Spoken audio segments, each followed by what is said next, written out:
Je vais continuer à vous parler de mes comparaisons entre les évangiles et le livre de la Genèse. Comparaisons, recoupements qui me paraissent extrêmement intéressants. Je voulais m'attaquer à un gros dossier ce matin, à savoir la question du schéma Israël, le grand credo que l'on récite à l'office synagogal, vendredi et le samedi, tout le vendredi d'ailleurs. Et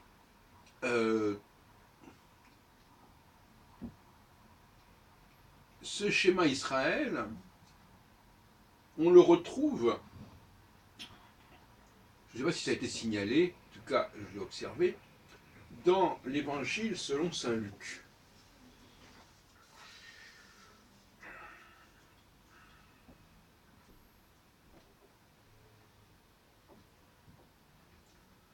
Où l'on demande, un docteur de la loi interroge Jésus et il lui demande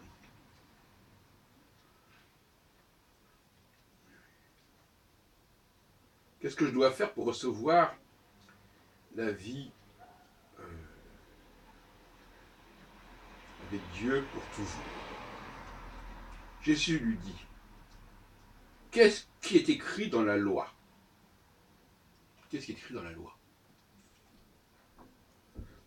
Alors la réponse du docteur, on ne peut pas le soupçonner de prendre le parti de Jésus. L'homme répond, tu dois aimer le Seigneur ton Dieu de tout ton cœur, de tout ton être, de toute ta force et de toute ton intelligence. Et tu dois aimer ton prochain comme toi-même. Alors les traductions, attention les traductions, on y reviendra tout à l'heure. Le schéma Israël, tel que je vois dans le rituel de prière, s'exprime ainsi. Écoute Israël, etc. Tu aimeras l'Éternel ton Dieu de tout ton cœur, de toute ton âme et de tout ton pouvoir.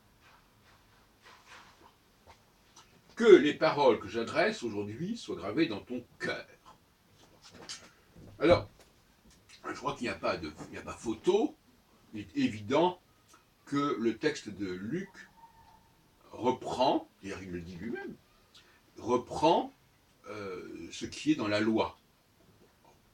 Exactement. Je n'ai pas évidemment le texte d'origine de l'évangile sous les yeux, qui n'est pas en hébreu, bien entendu, alors que j'ai le texte en hébreu que je viens de lire pour les Juifs. Alors, deux observations. D'une part, le texte de Luc me paraît plus... Le texte répercuté, repris par Luc, mais qui n'est pas de Luc. Le texte qui figure dans l'évangile selon Luc est plus complet et plus cohérent que le schéma Israël. Pourquoi? Parce qu'il comporte deux volets. Je ne sais pas si vous avez remarqué. Deux volets. Tu dois aimer, ou tu aimeras, on ne voit pas chipoter sur les traductions. Tu dois aimer le Seigneur ton Dieu de tout ton cœur, etc. Et tu dois aimer ton prochain comme toi-même. Donc, il y a deux volets à ce texte. Aimer Dieu et aimer ton prochain. Or, dans le schéma Israël tel que nous est parvenu par le biais du Deutéronome, le deuxième volet ne figure pas. Donc il y a bien Ve'ahavta et Adonai Elohecha, b'chol levavcha, mais il n'y a pas Ve'ahavta et Recha, Kemoatzmecha, etc. Clair. Deuxième observation, dans le texte de Luc, on donne quatre qualités à développer par rapport à Dieu. Dans le texte du schéma Israël, il n'y en a que 3. Le schéma Israël, c'est ton cœur, ton âme, ton pouvoir. Dans l'évangile selon saint Luc, là encore on va pas discuter sur les mots, ton cœur, ton âme, ta force et ton intelligence. Alors, il y a plusieurs traductions dont je vous fais grâce. Bon. Et on peut s'interroger, pourquoi, alors vous me direz pourquoi pas 3 plutôt que 4? Peut-être qu'on en a rajouté, parce que toute l'argumentation, évidemment, consiste à dire, ah bon, on a rajouté des choses au schéma Israël. Non, je ne pense pas qu'on ait rajouté des choses au schéma Israël. Je pense plutôt qu'on en a enlevé, pour des raisons qui restent à préciser. Le 4 me semble, par pas mal de points de vue, plus satisfaisant que le 3, et ça me fait penser à l'arbre séphirotique, évidemment. L'arbre séphirotique qui dit que voilà, il y a des couples de valeurs, des couples de vertus, Chochma, Bina, Din, Chesed, etc. Et je crois que les mots qui sont employés pour le schéma Israël font référence, ou en tout cas sont de même nature, que ceux qui sont utilisés pour l'arbre séphirotique. Maintenant, on va discuter de savoir quels sont les mots qu'il faudrait employer, etc. On peut en discuter indéfiniment. Intelligence, intelligence, par exemple, ça peut être Bina, Bina, l'intelligence. Ou Havana, Avrana. Le pouvoir, c'est Gevura ou Din. Mais dans le schéma, c'est Meod, Meodra. Meodra, c'est aussi une forme de pouvoir. Bon, etc. Donc, il y a des points que je laisse pour l'instant en suspens. Mais ce qui me paraît intéressant, c'est que les textes qui nous sont parvenus par la tradition juive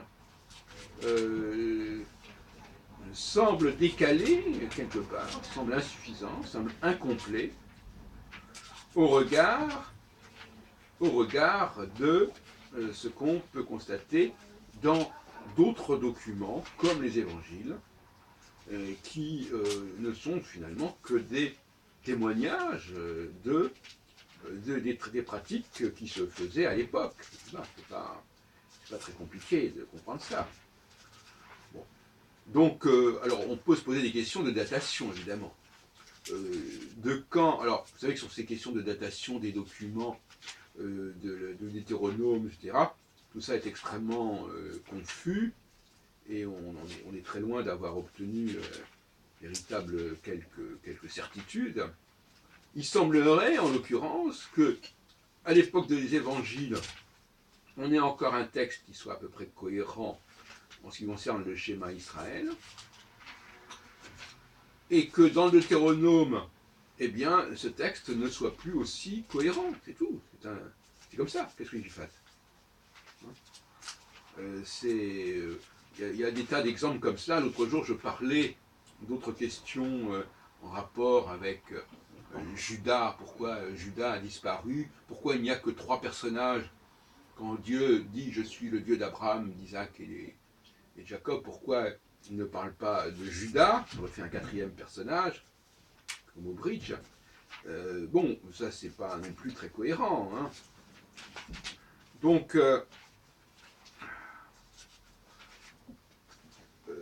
il y a des éléments qui font penser que les évangiles, parce que là, les évangiles, dans les généalogies qu'on trouve chez Saint Luc, je dis Saint Luc, c'est pas parler, Saint Matthieu, on nous parle de Judas, fils de Jacob. Donc voilà. Et puis, il y a une complexité entre Jacob et Joseph, parce que le songe, parce que Jacob, quand il bénit Judas, le voit avec ses frères qui se prosternent devant lui, Alors que dans la Genèse, par ailleurs, un peu plus haut, on voit le songe de Joseph, où ce sont les frères qui se prosternent devant Joseph. Alors c'est Joseph ou c'est Judas. Les deux versions existent. Donc là, c'est ce que j'appelle du syncrétisme, c'est-à-dire que l'on a rassemblé dans un seul et même corpus des versions, des courants, des tendances différentes, en n'en comprenant plus tout à fait les enjeux, probablement.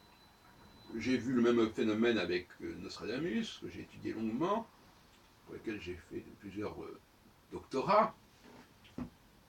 Voilà, donc on se retrouve avec des centuries qu'on prend comme un tout d'un seul tenant, qui est d'un seul auteur, qui est d'une seule époque, alors qu'en réalité, ça s'est fait sur des époques successives, et que ça s'est fait bien après la mort de Nostradamus, et que ça s'est fait avec des textes qui ont été les uns récupérés par les catholiques de la Ligue, les autres récupérés par les partisans de Henri IV.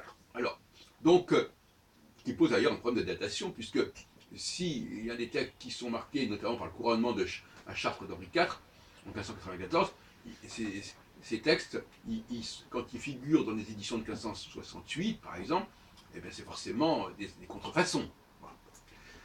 Voilà, donc il y a des choses qui se sont perdues en cours de route, qui ont été délestées, et la citation, parce que c'est une citation, la citation de Luc concernant le schéma Israël, il ne qualifie pas de schéma Israël, il dit la loi.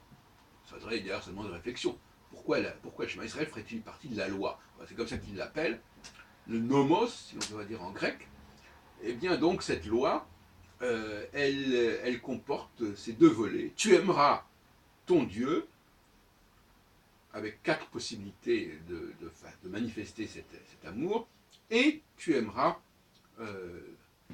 ton prochain. Et vous savez que les chrétiens ont souvent reproché aux Hébreux, aux Juifs, de ne pas suffisamment parler de l'amour du prochain,